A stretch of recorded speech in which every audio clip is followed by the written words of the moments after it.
Hello friends, Jenkins Dota here, bringing you another Dota 2 video on behalf of DotaAlchemy.com, and this video is going to be on 8 unwritten rules of Dota 2 matchmaking and why they actually exist. Okay, so first and foremost, what are we going to define as an unwritten rule of matchmaking? So we're going to define an unwritten rule in Dota as a rule that if it is not followed, the large majority of solo matchmaking players are going to get upset with you, at the very least within an average level of MMR, or maybe above average. So you're going to tilt your teammates, and it's because the rule is so ingrained in Dota 2 that it's arguably part of the game at this point. Before getting into the rules, I would like to mention that these are not rules that I personally necessarily agree with. That is, the purpose of making this video is to take a look at the unwritten rules of Dota from an unbiased perspective and give some reasoning as to why I think most people have agreed that matchmaking should function like this. So, without further ado, let's begin. Rule number 1. The draft order should be support, support, offlaner, carry, then mid. The reason for this order is very simple. It's based on the amount of pressure each role has on them to carry the game. The more that your role is expected to do, the higher pick priority you get. Lane supports don't give a shit if they get countered because they don't usually need a lot of farm or experience to do their job. So if you counter them, so what? This is why this pick is first. Mid is last pick because it's almost always a pure 1v1, so the lane matchup really matters. If you're the mid that has the absolute last pick, then you want to pick the biggest trump pick possible. And if you are the mid that has the second to last pick, then you want to pick a hero that's hard to counter, and if it is countered, it's still really strong in the game so that you can both tempo control and carry the game in the later stages. This role obviously has a lot that is asked of it, and therefore mid laners get last pick. Rule number 2.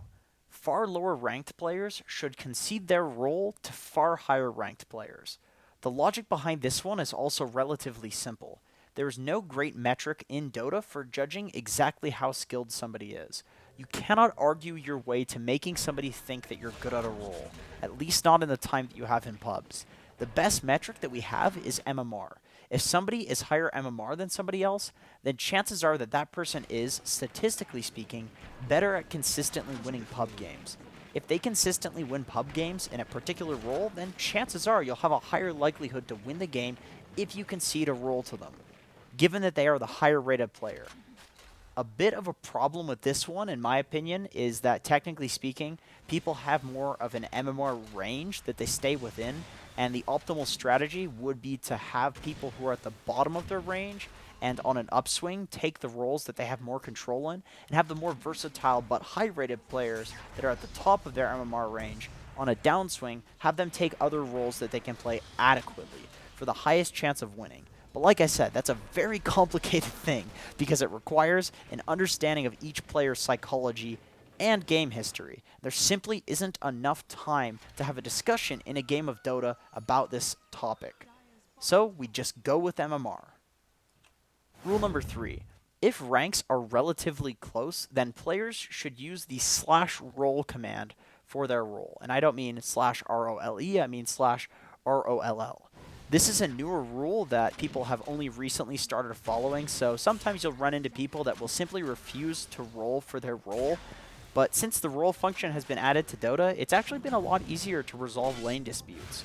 My take on why people are far more willing to roll for their role is that on the internet, nobody will really take anybody else's argument seriously, and everybody knows this, so it's almost pointless to argue for a role. So people just relentlessly select it and hope that the other person concedes eventually. Some people even just first pick their role because it means they get it. But this isn't just because they want their role. It's because they don't want to sit and argue on the internet with somebody who's never going to believe them. It won't go anywhere. But rolling is way easier. So the large majority of people are comfortable with doing this if you just ask. Rule number 4. If you have not moved your icon to a lane and somebody selects that lane and picks a hero, you're shit out of luck. You have to play another role regardless of your rank. The ability to show what role that you want and what hero that you're going to pick has effectively eliminated the large majority of pre-game discussion that used to happen, barring the occasional lane swap discussions, pick suggestions, and so forth. It's just way too convenient and easy to not use it. So if you don't use the hero selector thing that shows the icons, then it's just assumed that you're AFK or you don't care what role that you get. For this reason, people don't really take too kindly to anybody who requests a role after not using the extremely easy to use role select features that are available to you in the game. Even if the other rules, like the MMR rules, are in play, simply because it's not reasonable to expect people to read minds or to research on someone's profile to figure out what role they want to play. If you want a role, you have to select it, even if the other rules apply. Rule number 5. Randoming has to happen early in the draft. Randoming is a perfectly reasonable thing. It's always been in Dota, and in general, it's accepted. Some people will get kind of upset if you're random in the higher skill brackets, but hey, I mean, if you're a versatile player and you can use the extra mango, it's actually quite strong. The problem is, though, is that the later you go into the draft, the later you wait to random, the more likely it becomes that you random some hero that can't actually be played in one of the few roles that's left. For instance, you may random a Rubik in the carry role, which makes the game incredibly hard for your team. This fact alone is enough to bother the hell out of people, and reasonably so, because it means that you essentially don't care if you ruin the game by picking a hero that shouldn't be in that role, which is a fairly reasonable circumstance to be upset with your teammate. Nobody likes playing with griefers, even if it's low-key. Rule number 6. Mid gets 2 shared tangos, and then the offlaner or mid gets a pooled ward.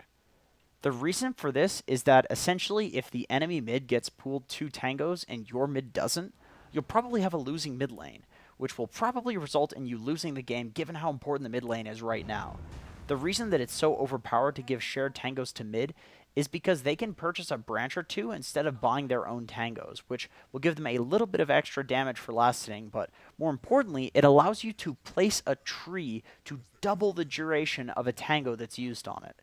That is, if you don't pool mid 2 tangos, they actually get less regen and less base damage straight up than somebody who has 3 tangos that are not shared. Moreover, not only does the non-shared tango mid laner get less stats, they also have to walk over to the super far away tree line to use their tangos. This is especially bad if you're on the enemy side of the river, because you either have to choose between wasting 4 seconds to walk back to your tree line, which is safe, or to dangerously walk into their tower to use a tango. It's incredibly awkward, and in almost all cases, it's better to just not use the tango in that case. That's why placing a tree is so damn convenient. But that can only be done with shared tangos. As for the wards, it's a very similar argument in terms of efficiency, but this one really depends on the lane that needs the ward and the draft. Rule number 7. Before you use a shrine, ping it and see if anybody else needs to use it. Shrines are absolutely broken, but only when used efficiently.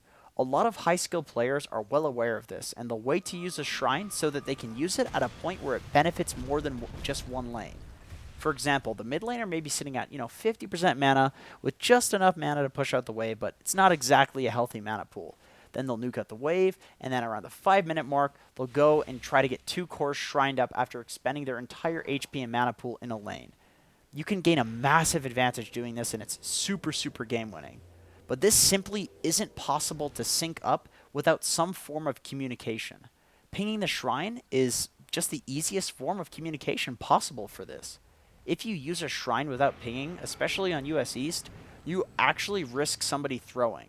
But if you ping the shrine, wait a few seconds, then use it alone, even huge griefers won't throw because it's widely accepted that it's on them if they didn't respond to the pinging of the shrine, You're essentially throwing the ball into their court, and if they don't catch it, that's on them. Rule number 8. If somebody has a bottle, let them take the bounty runes. This is another one of those rules that is so based on efficiency that a lot of people will throw if you take bounties from them. The problem is that bounty runes are shiny and they give you a lot of gold. So people, especially supports and offlaners, will instantly rush to pick them up. But they also give you 3 bottle charges out of nowhere, and 6 if you pick both bounties up. With how regen now scales with intelligence and strength, that is almost always going to be a full mana and HP pool on any hero and then some. So if you take a bounty rune away from a bottle carrier, you're essentially taking away an entire life from them in terms of mana and HP, so it's incredibly game losing. That's why, as the bounties are spawning, especially if they're free, it's important to check to see if anybody has a bottle nearby. And if not, maybe you should consider getting a bottle, because there's almost always a bottle carrier for bounty runes in these competitive games, because it's so damn good how much regen it actually gives you.